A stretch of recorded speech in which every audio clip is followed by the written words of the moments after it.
আকস্মিক কালেও আপনি কখনো চিন্তা করবেন না আল্লাহ আপনাকে কখনো অপমানিত করবেন না, এটা হতে পারে না। কেন?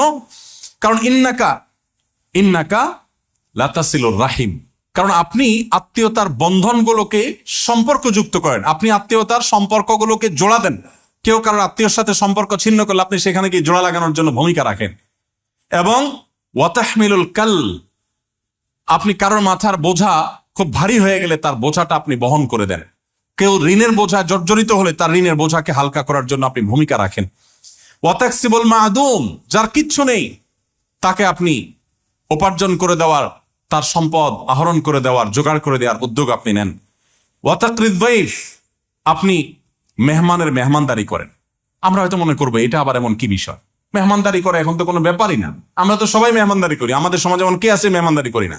এই জন্য আমি বললাম আপনাকে নবী সাল্লাল্লাহু আলাইহি সাল্লামকে মূল্যায়ন করতে হলে, তাকে নিয়ে আপনাকে অধ্যয়ন করতে হলে আপনাকে ফিরে যেতে হবে ১৫০ সহস্র বছর আগের পৃথিবীতে, যেই পৃথিবীতে ২-৩ মাসেও অনেক বাসায় মানুষের চুলায় আগুন জ্বলতো না। খোদ নবী করিম সাল্লাল্লাহু আলাইহি সাল্লামের বাসায় ২ মাস ৩ মাসে একবার আগুন জ্বলতো না অনেক সময়। তাহলে কি খেয়ে বেঁচে থাকতেন? ওই যে হয় শুকনা খেজুর আর পানি, এই দুটি ছাড়া তৃতীয় কোনো খাবার ছিল না। মাসকে মাস এভাবে খেয়ে বেঁচে থাকতে হতো। মানুষ খাবার আজকের মতো এত খাবার কথা কল্পনা করতে পারতো না। সেই জায়গায়, সেই সমাজে নবী করিম সাল্লাল্লাহু আলাইহি সাল্লামের কাছে কোনো মেহমান আসলে মেহমানদের খাবার দেওয়ার ক্ষেত্রে তার কোনো কার্পণ্য ছিল না। এবং তার সাহাবীদের বহু ঘটনা আছে যিনি তাদেরকে এমন ভাবে গড়েছিলেন যে তারা খুব বেশি মেহমান নওয়াজ ছিলেন, অতিথি পরায়ণ ছিলেন।